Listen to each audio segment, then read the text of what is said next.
راعنا وقولوا انظرنا واسمعوا وللكافرين عذاب عليم صدق الله مولانا العظيم وصدق رسوله النبي الكريم الرؤوف الرحيم اللهم نور قلوبنا بالقرآن وزين أخلاقنا بالقرآن وادخلنا الجنة بالقرآن ونجنا من النار بالقرآن.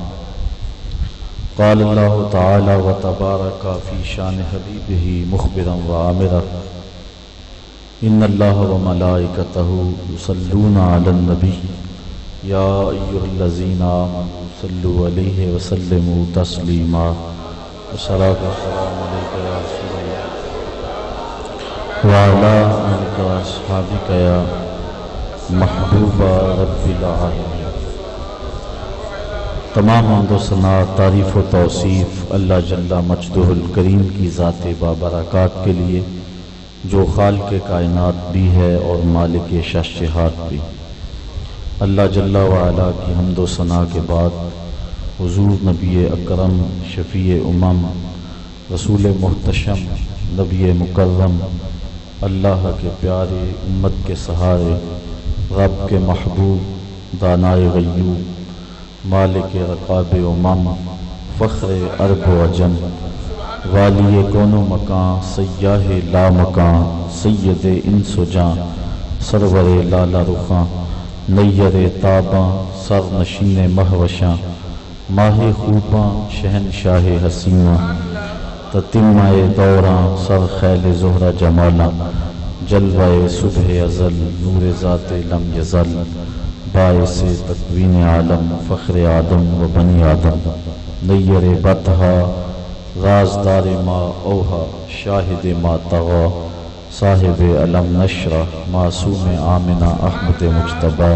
حضرت محمد مصطفیٰ صلی اللہ علیہ وسلم کے حضور ناز میں اپنی عقیدتوں ارادتوں اور محبتوں کا خراج پیش کرنے کے بعد عالی مرتبت ذی وقار علماء کرام مہمانان عالی مرتبت منتظمین کانفرنس حاضر خواتین و حضرات السلام علیکم ورحمۃ اللہ وبرکاتہ.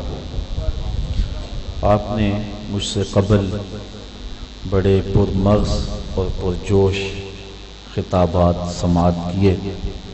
گو وقت کافی زیادہ ہو گیا لیکن مجھے اس پہ شکایت اس لیے نہیں کہ آپ تک ضروری اور اہم باتیں پہنچی ہیں. اللہ تعالیٰ جل شانہ ہمیں غیرت کا نور نصیب فرمائے، کیونکہ اگر غیرت نہیں تو کچھ بھی نہیں. اقبال نے کہا تھا غیرت ہے بڑی چیز جہان تگ و دو میں پہناتی ہے درویش کو تاج سر دارا. حضور نبی رحمت شفیع محترم شفیع معظم صلی اللہ علیہ وآلہ وسلم کے حضور ناز میں اپنی عقیدتوں اور محبتوں کا خراج پیش کرنے کے لیے آج کی اس اجتماع میں ہم جمع ہوئے ہیں. مجھے وقت کی نزاکتوں کا خیال رہے گا اور میں کوشش کروں گا کہ گفتگو کم کروں لیکن تھوڑے وقت میں زیادہ باتیں آپ تک پہنچاؤں. فقط ایک ہی آنسو میں کہہ دوں غم دل طوفان نو لانے سے اے چشم فائدہ دو اشک بھی بہت گر اثر کریں. میں نے جو قرآن مجید سے کلمات آپ کے سامنے تلاوت کرنے کا شرف حاصل کیا ہے اس پہ تھوڑی سی گفتگو سماعت کر لیں. انشاءاللہ آپ کے یہاں آنا جانا تو لگا رہتا ہے، پھر کبھی اس عنوان سے مفصل گفتگو کا وعدہ بھی کرتا ہوں. تو ارشاد فرمایا اے ایمان والو میرے نبی صلی اللہ علیہ وسلم کے لیے رائنا کا لفظ نہ بولو. واقعہ اس طرح ہوا کہ آقا کریم جب گفتگو فرماتے تھے تو حضور کا انداز تکلم اتنا خوبصورت تھا کہ دلوں میں اترتا چلا جاتا اور حضور ہر بات کو اس خوبصورت پیرائے میں لوگوں کے سامنے رکھتے کہ کوئی وجہ نہیں تھی کہ بات سمجھ میں نہ آئے. ویسے آقا کریم علیہ السلام ایک بات کو 3 مرتبہ ارشاد فرماتے اور لہجہ اتنا سادہ اور دل نشین تھا. حضرت ام المومنین سیدہ عائشہ رضی اللہ تعالی عنہا فرماتی ہیں حضور کے لفظوں کو اگر کوئی گننا چاہتا تو گن بھی سکتا تھا۔ پھر جتنے سامعین حضور کے سامنے موجود ہوتے، آقا کریم ان کے فہم کے مطابق گفتگو کرتے۔ خود ارشاد فرمایا کلم الناس علی قدر عقولہم لا علی عقولکم، جب بات کرو تو سامعین کے نفسیات اور ان کے فہم کے مطابق کرو، اپنی عقل کے مطابق نہ کرو۔ اور آقا کریم اس چیز کا خصوصیت کے ساتھ لحاظ رکھتے۔ آقا کریم علیہ السلام گفتگو زیادہ طویل نہیں فرماتے تھے۔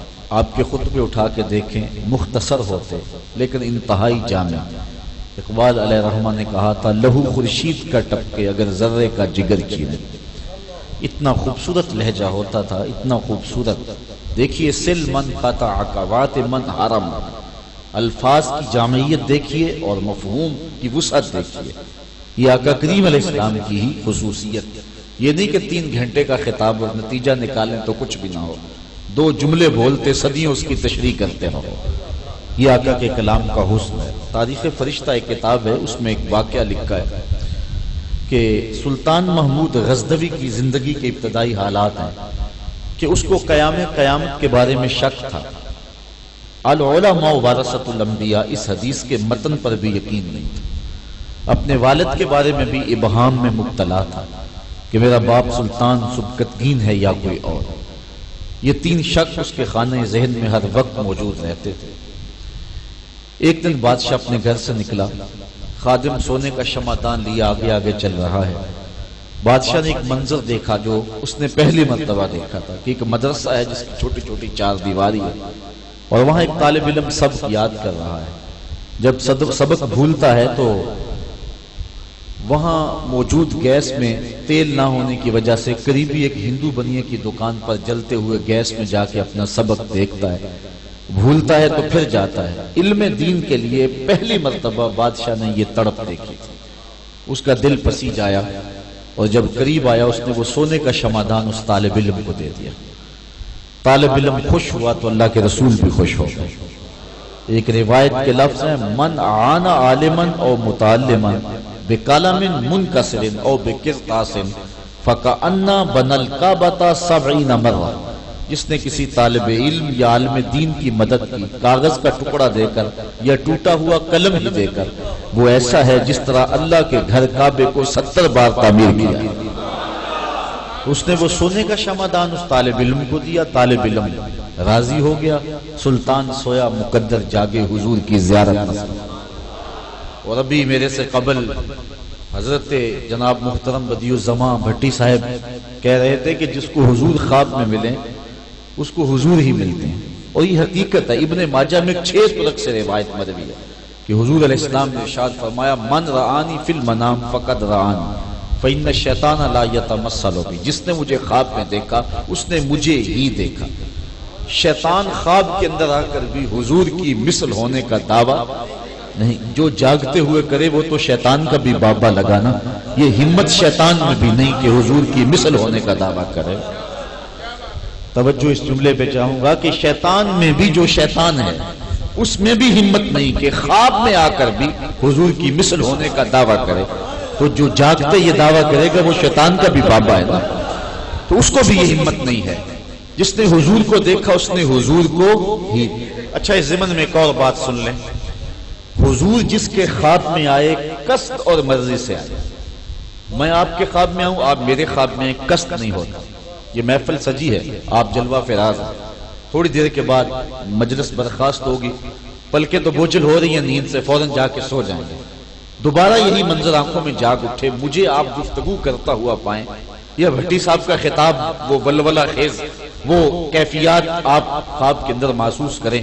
بعد میں ہمیں پوچھیں جناب آج رات آپ ہمارے خواب میں آئے تھے، مجھے نہیں پتا ہوگا کہ میں آپ کے خواب میں آیا ہوں۔ میں آپ کو دیکھ لوں خواب میں تو آپ کو نہیں پتا ہوگا، کیونکہ یہ محض خواب ہے۔ لیکن حضور جس کے خواب میں آئے قصد، ارادے اور مرضی سے آتے ہیں۔ اس ضمن میں تیسری ایک اور بات سن لیں، خواب میں کسی سے کچھ وصول کریں تو وہ محض خواب ہوتا ہے۔ آج کل ہر شخص دولت کے خواب ہی دیکھتا ہے نا، خواب میں کروڑ پتی بن گیا، لاٹری نکل آئی، صبح اٹھیں گے کروڑ پتی ہوں گے یا کنگال ہوں گے؟ بھوک سے تڑپتا ہوا سو گیا، رات خواب میں 5 اسٹار ہوٹلوں سے کھانا اڑاتا رہا، صبح اٹھیں گے پیٹ خالی ہوگا یا بھرا ہوگا؟ وہ کیا کسی نے کہا تھا 100 بار میرے ہاتھوں میں تیرا دامن آیا، جب آنکھ کھلی تو اپنا ہی گرے باندھ۔ کچھ نہیں ہوتا، خواب خواب ہی ہوتا ہے۔ خواب میں آپ کسی سے کچھ لیں یا کسی کو کچھ دیں محض خواب ہے، لیکن اگر حضور عطا کریں تو یہ امام بوصیری سے پوچھو، رات چادر ملتی ہے، صبح اٹھتے ہیں کندھوں پہ موجود ہو۔ حضور اگر عطا کریں تو حقیقت میں عطا کریں۔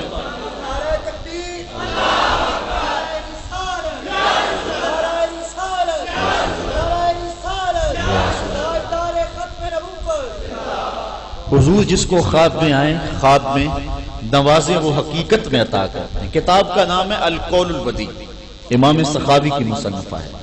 ویسے یہ تبلیغی جماعت والوں کے شیخ الحدیث ہیں زکریا سہارنپوری، ان کی کتاب ہے کتاب الحج، اس میں بھی یہ واقعہ موجود ہے۔ ایک شخص حضور کے روضے پہ کھڑا ہے اور کیا کہتا ہے؟ آنا ضیف ہو کر، میں آپ کا مہمان ہوں، اور آپ کے ہوتے ہوئے میں کسی اور سے تو نہیں مانگ رہا۔ آقا جی میں تیرا ہو کے خیر منگا در دردہ، مریل کتا کیوں اخواواں ایڈے بختاں بردہ۔ اور اعلیٰ حضرت فرماتے ہیں کوئی دیتا بھی کب ہے؟ کون دیتا ہے دینے کو منہ چاہے، دینے والا ہے سچا ہمارا، کوئی دیتا بھی نہیں نا۔ اور اگر چند ٹگے جھولی میں کوئی ڈال بھی دے تو ساری زندگی چتلاتا رہے گا۔ یہاں عارف عبد المتین نے حد کر دی، وہ کہتا ہے اور جتنے بھی سہارے ہیں سبق کرتے ہیں، عزت نفس بڑھاتا ہے سہارا تو، ہر آسرا بندے کو کمزور کرتا ہے لیکن نبی کا آسرا بندے کو سر بلند کرتا ہے۔ مجھے بتاؤ کسی چودھری کا مانگت سر اٹھا کے چل سکتا ہے کہ میں فلاں سے خیرات لے کے آیا ہوں؟ لیکن جس کو نبی کی دہلیز سے خیرات ملتی ہے وہ سر اٹھا کے چلتا ہے اور زمانے کو بتاتا ہے یہ خیرات مجھے نبی کی دہلیز سے۔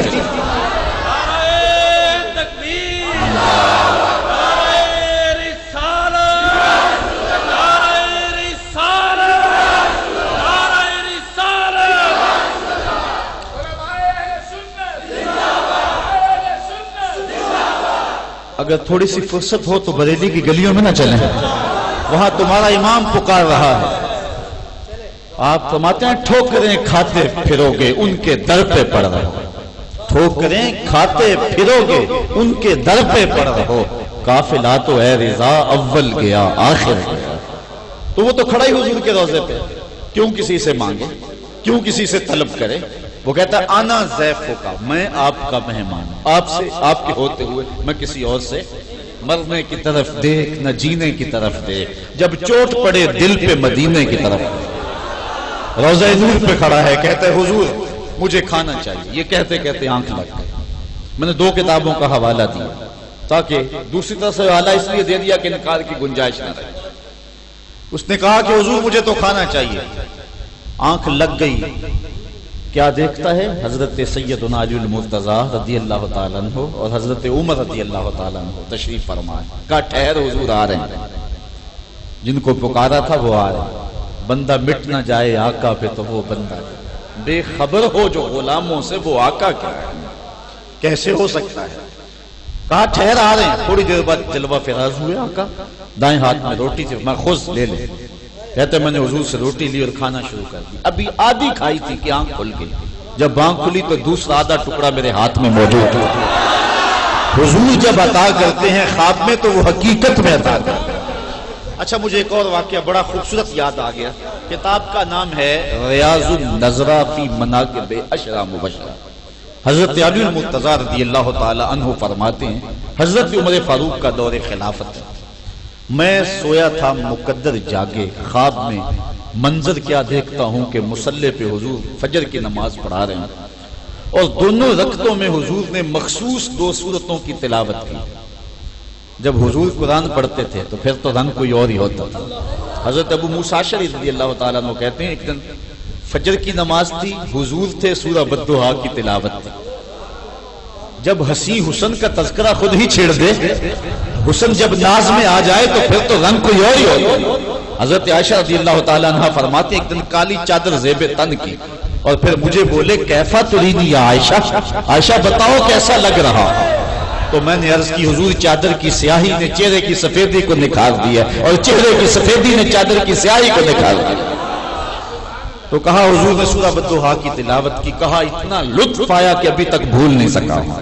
حضرت علی کہتے ہیں میں نے خواب میں یہ منظر دیکھا، پھر سلام پھیرا، رخ پلٹ کے صحابہ کی طرف بیٹھ گئے۔ کتاب الآثار کے اندر امام محمد نے لکھا ہے کہ حضور جب نماز کے بعد سلام پھیرتے تھے تو اتنی جلدی رخ پلٹ کے صحابہ کی طرف کرتے تھے جیسے گرم پتھر پہ بیٹھے۔ مشکات میں بھی یہ روایت موجود ہے۔ اس لیے حضور جانتے تھے کہ میرے صحابی میرے دیدار کے لیے تڑپ گئے ہوں گے، اتنا وقت بھی بلا کب ان سے گزرتا تھا۔ حضرت کعب بن مالک کی سنیے، بخاری کی صحیح روایت ہے، البانی بھی اس کی تضعیف نہیں کر سکا۔ کہتے ہیں جب میں نماز پڑھتا تھا حضور کے نیڑے پڑھتا تھا، اصلی قریبا منہ فاصارفہ نظرا، اس لیے کہ میں نیڑے اس لیے کھڑا ہوتا تھا، نماز بھی پڑھتا رہتا تھا، چوری چوری حضور کو دیکھتا بھی رہتا۔ اچھا میں ایک سوچ رہا تھا کہ چوری چوری کیوں دیکھتے تھے، چوری چوری کیوں دیکھتے تھے، سیدھا کیوں نہیں دیکھتے تھے؟ تو پھر مجھے سلطان باہو نے یہاں رہنمائی دی۔ وہ کہتے ہیں مذہباں دے دروازے اچھے، تیرا فقر دا موری، عالم فاضل لنگن نہ دیون، جو لنگے سو چوری۔ نماز شریعت ہے، نماز میں رخ محبوب کو دیکھنا یہ طریقت ہے، اور طریقت چوری چوری ہوتی۔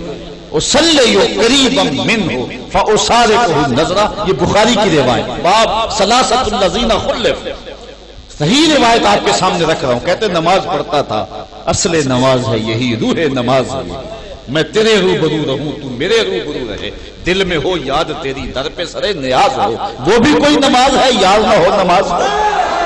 کس نماز کی بات ہے؟ صرف ہمت بسوئے شیخ و امثالیاں از معظمین، گو بجناب رسالت ماب، بچندی بدتر از استغراق گاؤ خرے خودست۔ کیا کیا بولیاں بولنے والے بول گئے، کیسی بات کہی، رخ محبوب سامنے نہیں تو نماز نماز نہیں ہے۔ حضرت خواجہ معین الدین چشتی اجمیری علیہ رحمہ فرما گئے، ہر کس کے در نماز نہ بیند جمال دوست، فتوہ حمید ہم کہ وہ نمازش قضا کنن۔ اور اقبال بولا، قلندر لاہوری بولا، ترجمان حقیقت بولا، اقبال کہتا ہے گر تیرا شوق نہ ہو میری نماز کا امام، میرا قیام بھی حجاب میرا سجود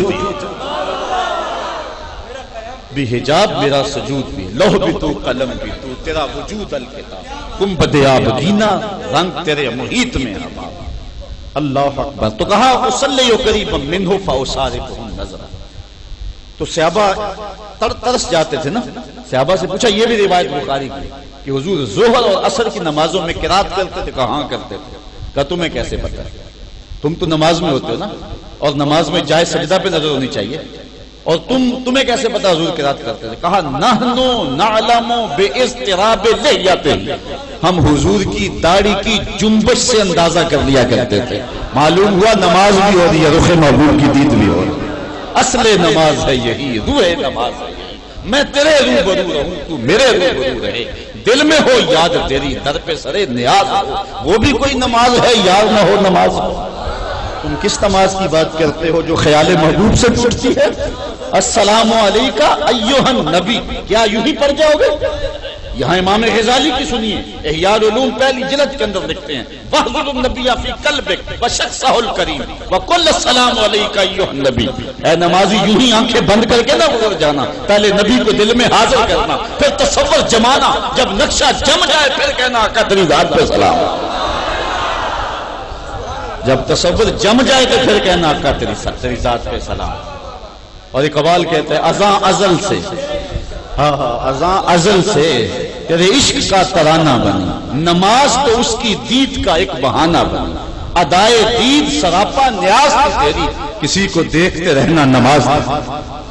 حضرت بلال کی عشق کی کہانی اقبال بیان کر رہا ہے نا، آج ممبر و محراب پہ تذکرے ہیں اس بلال حبشی کا۔ تو نماز وہ کون سی نماز ہے جو محبوب کے خیال کے بغیر ہو؟ ربنا اغفر لی والے والدیہ جب پڑھیں گے تو ماں باپ کا خیال نہیں آئے گا؟ اچھا آپ نے وہ حدیث تو سنی علماء سے کہ آقا کریم علیہ السلام سجدے میں تھے اور حسین ابن علی آ کے حضور کی پشت پہ بیٹھ گئے، بیٹھے گے نہ بیٹھے؟ اب حضور نماز کے سجدے کو لمبا کر رہے ہیں، اگر میں نے سر اٹھایا تو حسین گر جائیں گے، مجھے بتاؤ اس وقت نبی کے خیال میں کون تھا؟ اور فتویٰ دو، نبی کی نماز ہوئی ہے یا نہیں ہوئی؟ نبی کے خیال میں حسین ہو تو نبی کی نماز نہیں ٹوٹتی. دوسرے لفظوں میں یہ کہہ لو نبی کے خیال میں امتی ہو تو نبی کی نماز نہیں ٹوٹتی, امتی کے خیال میں نبی ہو تو امتی کی نماز کیسے ٹوٹتی؟ وَصَلِّيُ قَرِيبًا مِّنْهُ فَأُصَالِحُهُ النَّظْرَ کا نماز بھی پڑھتا رہتا تھا, رخ محبوب کی دید بھی کرتا تھا. ریاضت نام ہے تیری گلی میں آنے جانے, ریاضت نام ہے تیری گلی میں آنے جانے کا, تصور میں تیرا رہنا عبادت اس کو. پتہ نہیں تم نے دین لیا کہاں سے. تو حضور اس طرح پلٹ کے بیٹھ جاتے تھے, رخ کرتے صحابہ کی طرف. حضرت علی یہ خواب دیکھ رہے ہیں, باتیں ضمن میں آ رہی ہے, میں نے چاہا تو نہیں تھا بات لمبی ہو, لیکن بات لمبی ہو رہی ہے. لیکن اللہ اکبر, بات آگے بڑھ رہی ہے. حضرت سیدنا علی المرتضی خواب دیکھتے ہیں, کہتے ہیں پھر اس کے بعد جب سلام پھیرا تو کوئی بندہ کھجوروں کا ٹوکرا لے کے آ گیا. باقورہ, درختوں کے اوپر پکنے والے پہلے پھل کو باقورہ کہتے ہیں. باقورہ, اور علماء نے لکھا ہے ابو بکر یہ بھی باقورہ سے, شجر اسلام پہ پکنے والا پہلا پھل. آمن الناس باقورہ, آمن الناس بر مولائے ما, کلیم اول سینائے. اللہ اکبر. تو صحابہ کا مزاج تھا کہ ان کے باغوں میں جب پھل پکتا تھا سب سے پہلا پھل حضور کی خدمت میں لاتے. اچھا, یہاں مجھے ایک صحابی کا لطیفہ یاد آ گیا. لطیفہ لطیف بات کو کہتے ہیں. مسجد میں مسکرانے میں کوئی قباحت نہیں, لیکن کہہ کہا یہ غفلت پیدا کرتا ہے. بات بڑی خوبصورت ہے. نام تھا ظاہر صحابی کا, اور آقا کریم علیہ السلام کی خدمت میں وہ مختلف ہدیے پیش کرتا تھا اور آقا کریم سے مزاح کر لیتا تھا. آقا کریم اس سے مزاح کر لیتے تھے. اللہ اکبر. لیکن اس کے مزاح زیادہ تر عملی ہوتے تھے. وہ کیا کرتا کہ وہ منڈی میں چلا جاتا, مدینہ شریف کی منڈی میں, اور وہاں سے پھل خریدتا. جو نیا پھل ہوتا حضور کی خدمت میں آ کے ہدیہ کرتا. آقا اسے قبول کرتے, خود کھاتے, صحابہ کو کھلاتے. 2 4 5 دن کے بعد جب وہ دوبارہ منڈی میں جاتا, جس سے پھل خریدا ہوتا وہ پیسے مانگتا, بازو سے پکڑتا, حضور کے پاس لے آتا. حضور وہ جو پرسوں ترسوں پھل نہیں کھایا تھا یہ اس کے پیسے مانگا. حضور فرماتے تم نے مجھے ہدیہ نہیں دیا تھا. عرض کرتا حضور غریب آدمی ہوں, ہدیہ کیسے دے سکتا تھا, میں نے سوچا پھل نے آیا ہے سب سے پہلے حضور ہی کا. آقا خوش بھی ہوتے اور دعا بھی دیتے. اللہ اکبر. وہ اپنے گھاؤں سے گھاس کھود کے لایا کرتا تھا اور مدینے کے اندر بیچا کرتا تھا, اور یہاں کی چیزیں جو ہیں وہ یہاں سے لے کر کے جا کے اپنے گاؤں میں بیچتا تھا. ایک دن بازار میں گھاس بیچ رہا ہے, حضور پیچھے سے آئے نا, چپکے سے اس کی آنکھوں پہ ہاتھ رکھ دیا. آج پتہ نہیں یہ کیا پروٹوکول مصیبت ہے, یہ پیروں کو بھی مولویوں کو بھی ہارے کو یہی مصیبت بنی ہوئی. آقا کریم کا پیار دیکھیے امت کے ساتھ. پیچھے سے گئے اور چپکے سے جا کے آنکھوں پہ ہاتھ رکھ لیا. آپ بھی کبھی کسی کی آنکھوں پہ ہاتھ رکھ لیتے ہوں گے, کیا مقصد ہوتا ہے بھلا اس کا, کہ میں جانوں نا کہ اس کے دل میں میرا پیار کتنا ہے, کس نمبر پہ میرا نام لیتا ہے. کہتا تو ہے کہ بڑے یاد رکھتے ہو, میں دیکھوں تو صحیح میرے ہاتھوں کے لمس سے مجھے پہچانتا ہے کہ نہیں پہچانتا. اب حضور علیہ السلام نے جا کے اس کے آنکھوں پہ ہاتھ رکھے. حضور نے ہاتھ رکھے ہوں گے تو پتہ نہیں چلا ہوگا کون ہے, سینے تک ٹھنڈ نہیں اتری ہوگی, لیکن حضرت ظاہر نہیں بولتے. میاں صاحب نے ایک بات کہی تھی, لوگوں نے کسی اور معنی میں لیا, میں یہاں پڑھتا ہوں. سفنے دے وچ ماہی ملیا تے گل وچ پا لیاں باواں. سفنے دے وچ ماہی ملیا تے گل وچ پا لیاں باواں. ڈر دی ماری اکھ نہ کھولا متا پھر وچڑ جا. حضور آنکھیں دبا رہے ہیں, حضرت ظاہر بول ہی نہیں رہے, بلکہ اپنی پشت کو پیچھے کر کے حضور کے سینے سے جوڑ کے رگڑ کے. پھر آقا کریم خود بولے, فرمایا اس غلام کو کون خریدے گا؟ تو اس نے کہا حضور میں تو بہت سستا ہوں.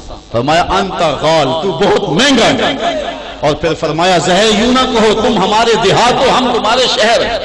تو یہ پھل پہلا حضور کی خدمت میں لے آتا. صحابہ کی عادت تھی, وہ کہتے سب سے پہلے حضور ہی کھائیں. پیار کی عجیب کہانی تھی. اب خواب یہ دیکھ رہے ہیں حضرت سیدنا علی المرتضی, حضور نے کھجوریں بانٹنی شروع کر, ایک ایک کھجور دی سب کو. حضرت علی المرتضی فرماتے ہیں جب مجھ کو حضور نے وہ کھجور عطا کی, میں نے اس کو کھایا, اتنا لطف آیا کہ زندگی میں کھجور کا اتنا مزہ کبھی آیا نہیں تھا. جی میں آیا کہ حضور سے ایک اور کھجور مانگوں. پھر خیال آیا سب کو ایک ایک دی ہے تو مجھے 2 کیوں دی. ادب حیا مانے رہا, مانگ نہ سکا, لیکن دل میں آرزو مچلتی رہی کہ حضور سے ایک کھجور اور مانگا. اسی اسنا میں میری آنکھ کھل گئی. آنکھ کھلی تو کھجور کا ذائقہ میرے منہ میں موجود. حضور جس کو حقیقت میں دیتے ہیں, خواب میں دیتے ہیں, حقیقت میں دیتے ہیں. کہتے ہیں مسجد نبوی میں اذان ہو رہی, میں جلدی جلدی وضو بنایا، سنتیں پڑھی اور مسجد نبی میں چلا گیا۔ حضرت عمر مصلی پہ تھے۔ رات جو میں نے حضور کو تلاوت کرتے ہوئے سنا، جو آیات، جو سورتیں پڑھتے ہوئے، حضرت عمر بھی وہی سورتیں پڑھ رہے تھے۔ میں سمجھ گیا رات والے خواب کی تعبیر مل گئی۔ کبھی ایسا ہوتا نا رات کو خواب دن کو تعبیر، جس طرح حضرت خزیمہ نے خواب دیکھا، صبح حاضر ہو گئے، آقا بڑا عجیب خواب دیکھا، کہا کیا دیکھا ہے؟ کہا انی اسجد علی جبہتک، میں آپ کی پیشانی پہ سجدہ کر رہا ہوں، پیشانی مصلی بنی ہے اور پیشانی پہ پیشانی رکھ کے سجدہ کر رہا ہوں، بڑا پریشان ہوں۔ فاضطجع رسول اللہ صلی اللہ علیہ وسلم فقال صدق رویاک یا خزیمہ، حضور لیٹ گئے، فرمایا خزیمہ باقی باتیں بعد میں کریں گے، پہلے خواب کی تعبیر پوری کریں۔ کبھی ایسا بھی ہوتا ہے نا رات کو خواب دن کو تعبیر، اور کبھی آپ کو پتا ہے تعبیر تک پہنچنے کے لیے کبھی اندھے کنویں میں جانا پڑتا ہے، کبھی مالک ابن زغل کی قید میں پہنچنا پڑتا ہے، کبھی مصر کے بازار میں بکنا پڑتا ہے، کبھی قید کاٹنی پڑتی ہے، 40 سال بیتتے ہیں، پھر جناب یوسف بولتے ہیں یا آبات ھذا تعویل رؤیا یا من قبل، میرے ابو یہ ہے میرا خواب جو 40 سال پہلے میں نے دیکھا تھا۔ کبھی رات کو خواب دن کو تعبیر، کبھی تعبیر تک پہنچنے کے لیے 40 سال بیت جاتے ہیں۔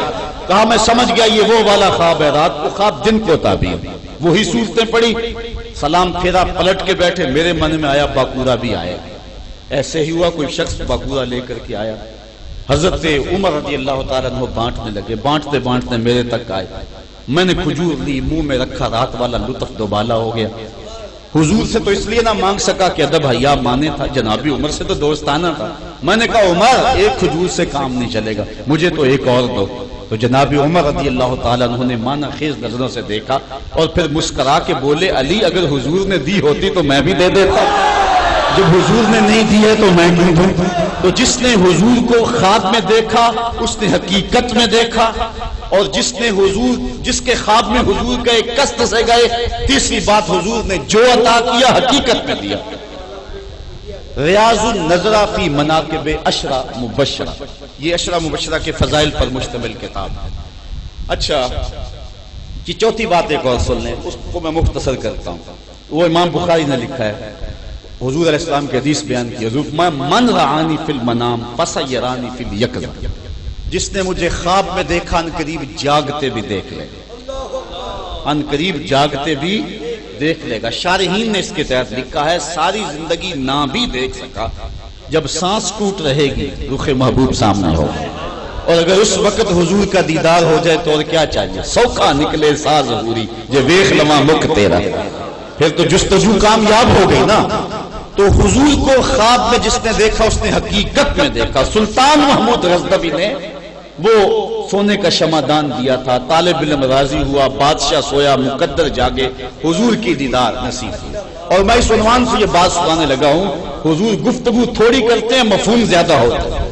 بادشاہ کو کتنے شک تھے؟ 3، میرا باپ کون، قیامت آئے گی کہ نہیں آئے گی، علماء نبیوں کے وارث ہوتے ہیں کہ نہیں ہوتے۔ جب شمعدان دیا خواب میں حضور آئے اور مسکرا کے کہا اے سبکت دین کے بیٹے محمود، آج تو نے میرے ایک وارث کی قدر کی ہے، کل قیامت کو میں تیری شفاعت کروں گا۔ ایک جملہ ارشاد کیا، 3 شک بھی دور کیے، جنت کی بشارت کیا۔ حضور علیہ السلام کے یہ الفاظ تھے اور آقا کریم کا یہ انداز تکلم تھا۔ اچھا مجھے تو ضرورت ہے کہ گفتگو کرنے کے لیے لاؤڈ سپیکر چاہیے، اگر یہ نہیں ہوگا تو باہر والے میری آواز نہیں سن سکتے، لیکن آقا کریم کو اس کی ضرورت بھی نہیں ہے۔ جب حضور گفتگو کرتے الا صوتہ و احمر وجہہ، آواز بلند ہو جاتی ہے، چہرے پہ سرخیاں آ جاتی ہیں۔ میں تو اونچا بیٹھا ہوں تاکہ پیچھے والوں کو نظر آؤں۔ آقا کریم علیہ السلام کو اس کی ضرورت نہیں تھی۔ کان رسول اللہ صلی اللہ علیہ وسلم لیس بالطویل بلا بالکثیر، قد کے لمبے نہیں تھے، پست قامت بھی نہیں تھے، لیکن جب لوگوں میں کھڑے ہوتے حضور کے کندھے لوگوں کے سروں سے اونچے نظر آیا کرتے۔ یہ انداز تکلم تھا حضور کا۔ اچھا سننے والوں کی کیفیت سنیے، کأنَّا عَلَىٰ رؤوسِهِمُ الطَّیُّورُ، گویا ان کے سروں پہ پرندے بیٹھے، اگر انہوں نے جنبش دی تو کہیں اڑ نہ جائے۔ ہمیں تو کوئی لطیفہ بھی چھوڑنا پڑتا ہے، اونچی سبحان اللہ کہو، ہاتھ کھڑے کر کے کہو، سینے سے کہو، ادھر سے زور لگاؤ، ہم نے بہت کچھ کہنا ہوتا ہے لیکن ادھر ضرورت نہیں ہے۔ حضور بول رہے ہیں، ادھر حالت یہ ہے کأنَّا عَلَىٰ رؤوسِهِمُ الطَّیُّورُ، گویا پرندے بیٹھے۔ جب سنانے والے کا انداز یہ ہو اور سننے والے کی کیفیت یہ ہو تو مجھے بتائیے کوئی بات ادھر ادھر ہو سکتی ہے؟ لیکن اس کے باوجود بھی اگر کسی بات کی کسی کو سمجھ نہیں آتی یا تشریح چاہیے ہوتی ہے تو وہ بلا دھڑک ادب کے ضابطے میں رہ کے کھڑا ہو کے عرض کرتا ہے رائنا یا رسول اللہ، آقا میری رعایت کرتے۔ آقا ناراض نہیں ہوتے کہ میں نے اتنی تفصیل سے کہا ہے تم پھر بھی پوچھ رہے ہو؟ آقا کہتے اگر میں نہ بتاؤں گا تو کون بتائے گا؟ حضرت عمر سے روایت ہے ایک بڑھیا حضور کو مسجد نبوی کے دروازے پر کھڑا کر کے اشارہ کر کے باہر بلاتے ہیں۔ حضور یہاں سے اٹھتے ہیں مصلی سے اس کی بات سننے کے لیے چلے جاتے ہیں۔ ہمیں بات تو ناگوار لگی اس عورت کا انداز، لیکن حضور خود چلے گئے۔ اس نے کہا میں نے آپ سے کوئی بات نہیں کرنی، فرمایا کرو، کہا یہاں نہیں کرنی، کہاں کرنی ہے؟ باہر کرنی ہے۔ مسجد نبوی سے باہر کھلی جگہ تھی، وہاں دھوپ میں لے گئی حضور کو، اور جو گفتگو چھیڑی کے گھنٹے بیت گئے، چل چلاتی دھوپ اور اس کی بے مقصد باتیں، اور گھنٹوں اس نے وقت لگایا۔ ہم ادب سے بول تو نہ سکے لیکن اس عورت پہ غصہ بڑھا رہا تھا۔ جب تھک ہار کے وہ خود ہی جانے لگی تو ہم نے عرض کی بندہ نواز اس عورت کا توازن ایک لیے ٹھیک نہیں، پورا شہر جانتا ہے، جس کے پاس کھڑی ہوتی ہے اس کی جان نہیں چھوڑتی، لوگ اس کو دیکھ کے راستہ بدل لیتے ہیں، اس کی کوئی بات سنتا نہیں۔ آپ کا وقت قیمتی، بدن نازک، اور اس کی بے تکی باتیں، اور اتنا وقت آپ سنتے ہیں، ایسی ویسی عورتوں کی باتیں کیوں سنتے ہیں؟ حضور نے کہا عمر پورے مدینے میں اس بیچاری کی کوئی نہیں سنتا، میں بھی نہ سنوں؟ ایک تو ہے میری آساں دا سہارا، دس کنوں کراں جے تینوں نہ کراں یار۔ حضور علیہ السلام کہتے ہیں کہ میں نہیں سناؤں گا تو کون سنائے؟ پھر دوبارہ ارشاد کیا۔ یہاں مجھے واقعہ یاد آ گیا حضرت اعلیٰ حضرت شیر ربانی علیہ رحمہ کا۔ آپ جمعہ پڑھا کے فارغ ہوئے تو دوست مل رہے تھے سنگی، تو ایک دوست ملا نا میاں صاحب کو تو زاروں کی طرح رو پڑا۔ میاں صاحب فرمایا کہ بیلیا کیا ہوا ہے؟ اور کہا کہ حضور میں دور دراز دیہات سے چلا تھا آپ کا خطاب سننے کے لیے، لیکن مجھے دیر ہو گئی اور میں آپ کا خطبہ نہیں سن سکا، نماز میں تو شامل ہو گئے ہوں، آپ کا خطاب نہیں سن سکا۔ آپ نے تمہیں رکو۔ جب سارے لوگ فارغ ہو گئے دروازہ بند کر دیا اور کہا تم میرے سامنے بیٹھ جائے۔ جب وہ بیٹھ گیا پھر دوبارہ بات شروع کر دیا۔ اس نے ہاتھ جوڑ کے کہے میاں صاحب آپ کیوں اتنی تکلیف کرتے ہیں؟ تو میاں صاحب فرمانے لگے بیلیا جس رب واسطے انہوں نے سنایا سی اسے رب واسطے تینوں سنا رہے ہیں۔ پورے ایک گھنٹے کی بات پھر دوبارہ اللہ اکبر۔ تو حضور علیہ السلام پھر ارشاد کر دیتے جب کوئی کہتا رائے نہ یا رسول اللہ۔ اب یہ تھا انداز، انوار برستے تھے، نور اترتا تھا۔ اور آپ جانتے ہیں کہ مکے میں یا بندہ پکا مومن ہوتا تھا یا پکا کافر، منافقت مکے میں نہیں تھی۔ جب مدینے میں آئے تو یہودیوں نے منافقت اختیار کر دی اور مسلمانوں کی صفوں میں گھس گئے، اپنے خود سے بات کا اظہار کسی نہ کسی انداز سے کرتے رہتے۔ انہوں نے آواز کو تھوڑا سا بل دے کے اسی لفظ کو تھوڑا سا رائنا کو رائنا، رائنا اے ہمارے چرواہے معاذ اللہ، اس نے اپنے خود سے باطن کا اظہار کیا۔ حضرت سعد بن معاذ رضی اللہ تعالیٰ عنہ لوگ یہود سے واقف تھے۔ حضرت سعد بن معاذ نے یہودیوں کہا اگر تم نے یہ دوبارہ لفظ اگر کہا میرے نبی کے لیے تمہاری گردن اتار دوں گا۔ تو انہوں نے کہا کہ تم خود بھی تو بولتے ہو نا۔ حضرت سعد پریشان ہو گئے اور واپس حضور کی خدمت میں آئے کہ حضور سے عرض کریں کہ مسلمانوں کو حکم دے دیں کہ آج کے بعد رائنا نہ بولے۔ قبل اس سے کہ یہ عرض کرتے جبریل پہلے حاضر ہو چکے تھے اور یہ آیت اتر چکی تھی یا ایھا الذین آمنوا لا تقولوا رائنا، اے ایمان والو آج کے بعد میرے نبی کے لیے رائنا کا لفظ نہیں بولنا۔ ہر وہ لفظ جس کا ایک معنی اچھا ہو ایک معنی برا ہو، بولنے والا اچھے معنی کی رعایت کرتے ہی بول رہا ہو، برا معنی ملحوظ نہ ہو، لیکن میرے نبی کی عظمت اور کرامت کا عالم یہ ہے کہ وہ معنی وہ لفظ اچھے معنی میں بھی میرے نبی کے لیے نہیں بولا جائے۔ یہ میرے نبی کی عزت ہے اور یہ میرے نبی کا مقام ہے۔ اور پھر فرمایا اس کی جگہ کوئی اور لفظ، اچھا اور کوئی لفظ بولیں گے منافق وہ بھی بولنے لگ جائیں گے، کہا نہیں، اس کے مقابلے میں ایسا لفظ دے رہے ہیں کہ قیامت تو آ سکتی ہے کسی منافق کی زبان پر نہیں آ سکتی۔ وہ لفظ کیا؟ وقول انظرنا، عرض کرو آقا نظر کرم، آقا نظر کرم کیجیے۔ اب ذرا اس آیت کریمہ کے اس مفہوم پہ غور کیجئے کہ حضور کی ذات اس حوالے سے کتنی حساس ہے۔ مرزے کی افواہ جو حضرت بیان کر رہے تھے یا لوگوں نے جو بھی کہا بکا، یہ ذات تو اتنی حساس ہے کہ اگر کوئی لفظ اچھا معنی بھی رکھتا ہو برا معنی بھی رکھتا ہو، اس لفظ کو برے معنی میں نہیں اچھے معنی میں بھی میرے نبی کے لیے بولنا جائز نہیں۔ اتنی حساس بارگاہ ہے، اتنی نازک بارگاہ ہے۔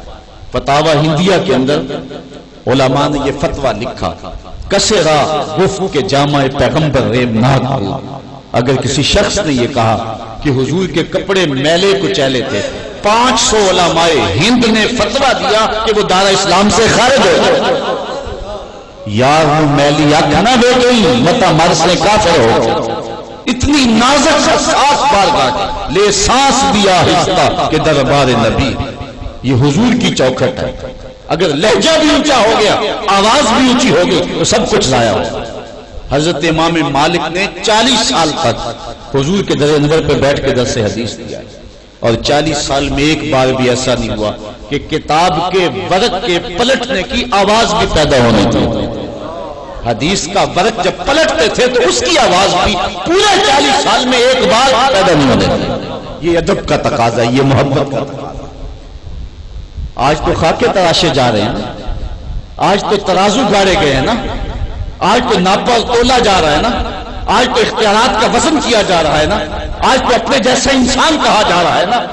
محبوب کی ذات اتنی حساس ہے کہ یہاں تمہارا لہجہ بھی بے قابو نہ ہونے پائے. عزت بخاری کا شعر اقبال نے اپنے کلام میں درج کیا: ادب گاہست زیر آسماں از عرش نازکتا، نفس گم کردہ بھی آئے جنید و بایزید اینجا. یہاں تو جنید بغدادی اور بایزید بستامی آتے ہیں تو وہ بھی سانسوں کو روک کے آتے ہیں. یہاں تو سانسوں کا شور بھی بے ادب بھی کہلاتا ہے. یہ اتنی نازک بارگاہ ہے کہ تمہاری اعلیٰ حضرت کا اسلوب یہاں دے. آپ فرماتے نیم وا طیبہ کے پھولوں پہ آنکھیں، نیم وا طیبہ کے پھولوں پہ آنکھیں، بلبلو پاسے نزاکت چاہیے. کہتے ہیں حضور کے در نور پہ جانے کا موقع نصیب ہو، ادب کا تقاضا یہ ہے پوری آنکھ بھی نہ کھلنے پائے.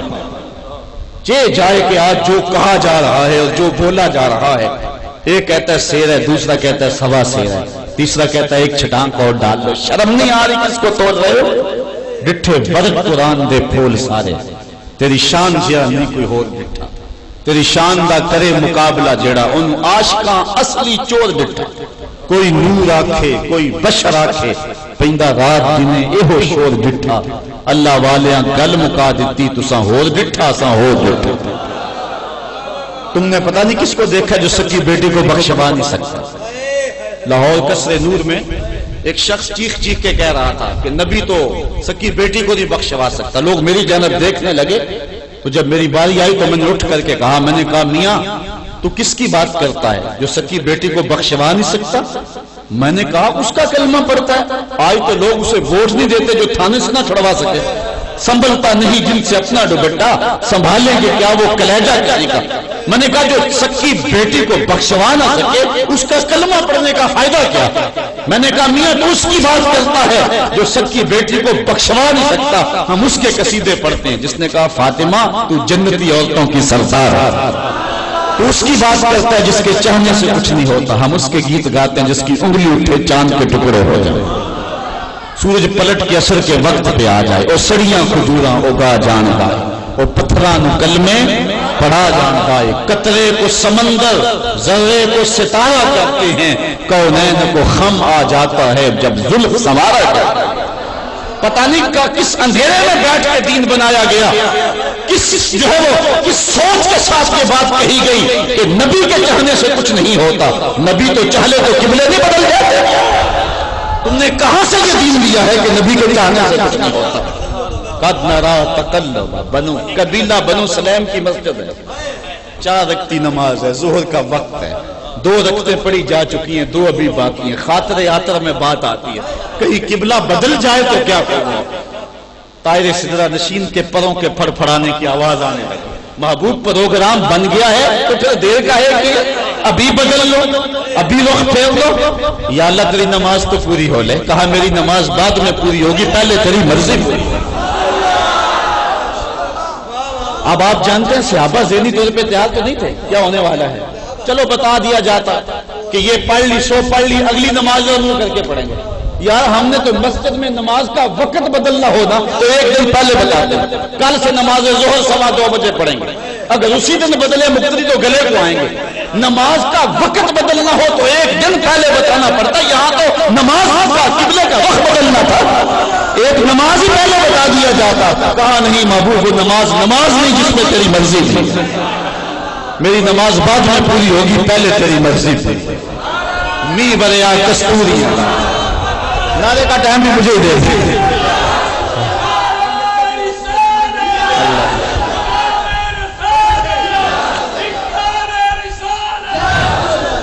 می بریا کستوریاں دا، می بریا کستوریاں دا، جدوں یار نچوڑیاں زلفاں، می بریا کستوریاں دا، جدوں یار نچوڑیاں زلفاں، تے قبلہ ہوتے بنیا سائم جدے یار نے موڑیاں زلفاں۔ وہ تو رخ بول دے خدا قبلے نہیں بدل۔ کہاں سے تم نے یہ دین لیا کہ نبی کے چاہنے سے کچھ نہیں ہوتا؟ اور کیسے اس قرآن مجید کی آیت کی کیا تشریح ہے کہ اپنے شاگردوں کو بتاؤ گے؟ وہ تو چاہلے خدا قبلے بدل دے، اس کی چاہت کا نام ہی تو دین ہے۔ اس نے چاہا تو پتھروں نے کلمہ پڑھا، نعت کو گویا ہر بے زباں ہو گیا۔ تو کیا لوگوں نے کیا کیا کہا اور کیا بولا؟ کہا نانا میرے محبوب کی بارگاہ میں تمہارا لہجہ بھی اونچا نہیں ہونا چاہیے۔ اللہ اکبر، تمہاری آواز اور ہر وہ لفظ جس لفظ کے پہلو میں دو معنی ہوں، ایک اچھا ہو ایک برا ہو، تم اس لفظ کو اچھے معنی کی رعایت کر کے بول رہے، برا معنی ملحوظ نہیں ہے۔ لیکن میرے نبی کی عزت اور آبرو یہ ہے کہ میرے نبی کے لیے وہ لفظ نہ بولے۔ یہاں لفظوں کا بھی چناؤ کرنا ہے۔ بلکہ ایک اور مقام میں اللہ تعالیٰ نے ارشاد فرمایا، اے ایمان والو، اگر میرے نبی سے کوئی سرگوشی کرنا چاہتے ہو، کوئی مسئلہ پوچھنا چاہتے ہو، یوں ہی نہ آؤ، پہلے گھر جاؤ، پھر صدقہ لو، پھر بازار آؤ، پھر فقیر ڈھونڈو، پھر خیرات کرو، پھر میرے نبی کی چوکھٹ پہ آؤ، تمہیں پتہ چلے کس بارگاہ میں آ رہے ہیں۔ اتنا اہتمام کرو، جس طرح نماز سے پہلے وضو کیا جاتا ہے، میرے نبی سے ملنے سے پہلے صدقہ کیا کرو۔ یہ آیت کریمہ نازل ہوئی، قرآن کے دامن میں آج بھی موجود ہے، لیکن حکم منسوخ کر دیا گیا، صرف ایک صحابی عمل کر سکے، حضرت علی المرتضیٰ۔ ایک ساتھ جو خیرات کی اور 10 مسئلے حضور سے پوچھے، بعد میں فوراً حکم آ گیا نہیں، غریب صحابی تو پھر پوچھ نہیں سکتے، اس لیے حکم منسوخ کرتے ہیں۔ آیت نازل کرنے کے بعد اللہ کو پتا چلا کہ غریب صحابہ ہیں یا پہلے پتا تھا؟ اگر پہلے پتا تھا تو نازل کیوں کی؟ نازل کرنے کا مقصد یہ تھا لوگوں تمہاری رعایت کے لیے حکم لے رہے ہیں، ورنہ میرے نبی کے ادب کا تقاضا یہی ہے کہ پہلے گھر جاؤ، صدقہ لو، خیرات کرو، پھر میرے نبی کی چوکھٹ پہ آؤ۔ تم نے ایک عام شخص سمجھا ہوا ہے، اللہ اکبر، تم نے عام شخص سمجھا ہوا ہے، یہ تو ذات ہی بہت اونچی ہے، یہ تو ذات ہی بہت، یا انہوں میلی یا نہ ویکھی متا مرسے کافر ہو۔ تو کس کیا بات کر رہا ہے، کس انداز سے بات کر رہا ہے؟ یا ایھا الذین آمنوا لا تقولوا رائنا وقولوا انظرنا واسمعوا وللکافرین عذاب علیم۔ اب آگے فرمایا دھیان سے سنو، اور کافروں کے لیے دردناک عذاب ہے۔ یعنی سیدھی سیدھی بات ہے کہ جس نے میرے نبی کے لیے ایسے لفظ کا انتخاب بھی کیا جو ادب کی رعایت نہ رکھتا ہو، اس کا اسلام سے کوئی تعلق نہیں ہے۔ کتاب الخراج کے اندر قاضی ابو یوسف نے فتویٰ لکھا کہ ہر وہ شخص ایما رجل او امرأۃ شتم النبی او آبا او تنکس او کافر باللہ، جس نے حضور کو گالی دی، عیب نکالا یا شان کم کرنے کی کوشش کی، کہا وہ دار اسلام سے خارج ہے۔ یہ اتنی نازک بات، اس حوالے سے کبھی بھی کمپرومائز نہ کیا کرو۔ یہ مروت اور یہ وسیع و ظرفی کل قیامت کے دن بخشش کی سند آقا کے ہاتھ سے ملنے، شفاعت آقا نے کرنی۔ الاخلاء یومئذ بعضهم لبعض عدو، گوڑے یار اس دن دشمن بن جائیں گے، اگر کام آئے گا تو آمنہ کا لال ہی کام آئے گا۔ حضور کی ذات کے حوالے سے انتہائی حساسیت کی ضرورت ہے۔ لبیک یا رسول اللہ کانفرنس کا بھی یہی مقصود مدعا تھا جو میرے سے پہلے بھی پورا ہو رہا تھا، اور میں بھی آپ کے سامنے کچھ باتیں رکھ رہا ہوں۔ باقی رہی بات مغرب کی، اور مغرب جو کچھ کر رہا ہے اور جو کچھ ہو رہا ہے اور جو کچھ ہونے جا رہا ہے، یہ ہماری بد نصیبی ہے۔ 14 صدیوں میں ایسا کبھی نہیں ہوا تھا کہ اس ڈٹائی کے ساتھ ہمارے پیغمبر کی توہین ہو۔ ہر دور میں کچھ بدتمیز لوگ آئے ہیں، لیکن ان کے منہ میں لگامیں بھی دی گئی، لیکن اس طرح مقابلے بھی ہوں توہین رسالت کے، اور اتنی بد نصیبی 14 صدیوں میں ایسا نہیں ہوا۔ میں کہتا ہوں کہ یہ اس کی بنیادی وجہ یہ ہے کہ ہمارے حکمران بے غیرت ہو۔ 56-57 اسلامی ممالک کے حکمران کہاں ہیں؟ میں پھر کیوں نہ خراج پیش کروں سلطان صلاح الدین ایوبی کو، جب ریجینالڈ نے حاجیوں کے قافلے کو روک کر کے کہا کہ بلاؤ اپنے نبی کو جو تمہاری جان چھڑائے۔ اس نے ان کو لوٹ لیا اور ان کو چھوڑ دی رہا تھا، کہا ہمیں جانے دے، ہم حج کرنا تھا۔ تو اس نے زبان درازی کرتے ہوئے کہا تھا بلاؤ اپنے نبی کو جو تمہاری جان چھڑائے۔ میں نے کتب میں پڑھا جب سلطان نے یہ بات سنی تو اس نے کھڑے کھڑے قسم کھائی کہ اتنی دیر تک چین کی نیند نہیں سوؤں گا جب تک اس ظالم کو اپنے ہاتھوں سے قتل نہیں کروں گا۔ اور پھر تقریباً 3 پونے 3 سال سلطان صلاح الدین ایوبی اس نے اپنی کمر اپنی جو ہے وہ بستر پہ نہیں لگائی۔ جب نیند تنگ کرتی تھی تو خیمے کی چوب سے ٹیک لگا کے آنکھوں کی آگ نکال لیتا۔ پھر وہ وقت بھی آیا کہ ریجینالڈ، شاگاما اور نائٹ سائے لائن میں کھڑے تھے، بادشاہ فاتح بن کے کھڑا تھا۔ اس نے اپنی آپ خورے سے جو ہے وہ نائٹس کو پانی دیا، کہا جسے ہم آپ خورا دیتے اسے امان دیتے ہیں۔ شاگاما کو کرسی دی، کہا جس کو ہم کرسی دیتے اسے امان دیتے ہیں۔ اور پھر متوجہ ہوا وہ ریجینالڈ کی طرف، بادشاہ کی رگیں پھول گئیں غصے سے اور اس کی آنکھوں پہ حیا کی اور غیرت کی سرخیاں تھی، اور آگے بڑھ کے شہباز کا جھپٹ کے اس کے گریبان کو پکڑ کے پٹک کے زمین پہ مارا اور اس کی چھاتی پہ بیٹھ کے اپنی تلوار سے اس کے ٹکڑے کرتے ہوئے کہا او کتے، تو نے کہا تھا بلا اپنے نبی محمد کو، محمد نبی نے اپنے نوکر بھیج دیا، اس کے ٹکڑے کر کے دیکھا۔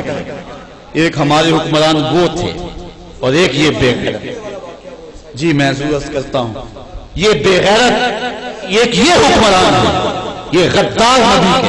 وہ ایک ظالم نے کہا کہ مرزائی میرے بھائی ہیں، ہم نے تیری گنج کی وجہ سے تجھے ووٹ نہیں دیے تھے، لوگوں نے ووٹ اس لیے دیے تو داتا کی چوکھڑ پہ آتا تھا، تو سمجھا کہ شاید مجھے یہ حکومت، اور تیرے گلے میں بھی پہا پورا آ گیا تھا جو بھٹو کے گلے میں آیا تھا، تجھے یا بچایا ہے مکے نے یا مدینے نے بچایا ہے، اور آج مسلم مکے اور مدینے سے غداری کرتا ہے۔ اگر حضور سے وفا کا رشتہ نہیں ہے تو کچھ بھی نہیں ہے۔ ہم دیکھنے سوچنے کا یہی معیار ہے، ہم ان شہنشاہوں کے تخت و تاج کو پاؤں کی ٹھوکر پہ رکھتے ہیں۔ حضور سے وفا ہے تو ہمارے سر کا تاج ہے، وفا نہیں ہے تو کچھ بھی نہیں۔ ایک یہ ہے حکمران صدیاں گزرنے کے بعد جن کو سلوٹ کیا جا رہا ہے، اور ایک یہ ہیں، ایک وہ مارا مارا پھیرا ملک میں آنا نصیب نہیں اس بے غیرت کو، اور حال ان کا بھی یہی ہوگا، ان کو نصیب نہیں ہوگا، ان کی قبروں پر لوگ پھوٹیں گے بھی نہیں اگر حضور سے وفا نہ کریں۔ اگر حضور سے وفا ہے تو سب سچ ہے، وفا نہیں ہے تو کچھ بھی نہیں۔ اقبال نے اپنا سارا فلسفہ 2 لفظوں میں نچوڑ کے رکھ دیا، کی محمد سے وفا تو نے تو ہم تیرے، یہ جہاں چیز ہے کیا لوح و قلم تیرے، کہا لوح بھی تجھے دے دیں گے، قلم بھی تجھے دے دیں گے، پھر اپنی تقدیر اپنے ہاتھ سے لکھتا رہنا، تو ہو کے تو بتا حضور کا، اگر حضور کا نہیں ہے تو کچھ بھی نہیں ہے۔ اللہ اکبر، یہ ہماری ذمہ داری ہے۔ اگر حکمران بے غیرت ہو گئے ہیں تو ہم بے غیرت نہیں ہیں، ہم آقا کے نام پہ سب کچھ لٹانا جانتے ہیں۔ یہ 4 دن کی زندگی نبی کے نام پہ قربان کر دو، یہی سرخروئی کی زندگی ہے، اور یہ بات ذہن میں رکھو، یہ ہمارا اعزاز ہے، یہ ہمارا افتخار ہے، اور اگر ہم یہ نہیں کرتے اللہ محتاج بھی نہیں ہے، وہ ابابیلوں سے ہاتھی مروانا جانتا ہے۔ ابن حجر نے لکھا ہے، مجھے اشارہ کیا گیا اس واقعہ کی طرف، ابن حجر نے لکھا ہے کہ جب بغداد لوٹا اور 1.25 لاکھ لاش ہم نے تہ خانوں سے اٹھائی، اللہ اکبر، وہ بڑے دردناک لمحے تھے۔ اس وقت کوئی ایسا شخص موجود نہیں تھا جو اسلام کا جھنڈا اٹھاتا، تو دلیر ہو گئے عیسائی۔ ان بدقیمتوں نے ہر دور میں مسلمانوں کی کمزوریوں سے فائدہ حاصل کیا ہے، اس وقت بھی حکمرانوں کو بے غیرت بنا کر کے اور اپنا ایجنٹ بنا کر کے اپنی یہ کرتوتیں کر رہے ہیں۔ اگر ایک بھی غیرت مند موجود ہوتا تو ان کو جرأت نہ ہوتا۔ ہمیں سلطنت عثمانیہ کے زوال کی وہ داستانیں بھی یاد ہیں، لیکن سلطان عبد الحمید کی وہ غیرت بھی یاد ہے۔ جب ایک مسلمان بھی غیرت مند ہوتا ہے کسی کو جو ہے وہ جرأت نہیں ہوا کرتی ہے۔ اللہ اکبر۔ تو اس وقت عیسائیوں نے ایک منگول سردار جو عیسائی ہوا، اس نے ایک مجمع لگایا، اس نے توہین حضور کی شروع کر دی۔ کوئی ایک شخص بھی نہیں تھا جس کی زبان کو گدی سے کھینچ دیتا۔ ایک کتا بندھا ہوا تھا پاس، اس نے زور زور سے بھونکنا شروع کر دیا۔ مسلمانوں کے نبی کی توہین ہوئی تو کتا بھونکنے لگا۔ لوگوں نے کہا تو نے مسلمانوں کے نبی کی توہین کی ہے اس لیے کتا غیرت میں ہے۔ اس نے کہا نہیں، میرا اشارہ ہو گیا، اور وہ کتا نسلی کتا اس لیے وہ غیرت میں آ گیا۔ پھر دوبارہ اس نے شروع کیا۔ ابن حجر لکھتے ہیں کہ کتے نے رسہ تڑوایا اور اپنے دانت جا کے اس کے گلے میں گاڑ دیے اور چھوڑا تب جب اس کو واصل جہنم کی۔ اس واقعہ کو دیکھ کے کئی ہزار لوگ دار اسلام میں داخل ہوئے۔ وہ تو کتوں سے بھی کام لینا جانتا ہے، وہ تو بابیلوں سے بھی کام لینا جانتا ہے۔ یہ ہماری سعادت ہے۔ اللہ کی قسم میں نے غازی عامر چیمہ کی قبر کی پنٹی کی جانب ایک سید زادے کو روتے ہوئے دیکھا، اور وہ رو کے کہہ رہا تھا ربا میں تینوں یہ نہیں کہتا مینوں عامر چیمہ بنا دے، میں تو یہ کہنا عامر چیمہ دے قدمہ دی خاک ہی بنا دے۔ یہ سرخروئی ہے، یہ عزت ہے، یہ وقار ہے۔ غازی علم الدین کا جب جنازہ اٹھا تو پیر سید جماعت علی شاہ بھی جنازے کے ساتھ ساتھ جا رہے تھے، آنکھوں میں آنسو تھے، اور کہتے ہیں لوگوں میں نے بڑے بڑے بادشاہوں کے قصے پڑھے، میرے دل میں کبھی آرزو نہیں آئی کہ فلاں بادشاہ میں ہوتا۔ بڑے پہلوانوں کے تذکرے سنے، یہ امنگ نہیں جاگی فلاں پہلوان میں ہوتا۔ کہا ہاں ہاں میں نے ولیوں کی باتیں بھی سنی، لیکن میرے دل میں یہ آرزو بھی نہیں آئی فلاں ولی میں ہوتا۔ آج جب غازی علم الدین کا جنازہ لوگوں کے کندھوں پہ میانی صاحب قبرستان کی طرف بڑھ رہا ہے، میرے دل میں یرمان مچل رہے ہیں، یہ طوفان اٹھا ہے، کاش آج اس چارپائی پہ جماعت علی شاہ ہوتا۔ یہ زندگی کا بانکپن ہے، یہ زندگی کا عروج ہے۔ آؤ میں اور آپ اپنی زندگی کو وفا دیں، اپنے آپ کو غیرت کا نور دیں۔ غیرت نہیں ہے تو کچھ بھی نہیں ہے، غیرت ہے تو سب کچھ ہے۔ اللہ مجھے آپ کو اپنی رحمتوں کا نور دے۔ 2 بج گئے اور میرا آرزو یہی تھی کہ 1 گھنٹہ گفتگو کر کے اپنی گفتگو ختم کر دوں گا۔ وآخر دعوانا ان الحمدللہ رب العالمین۔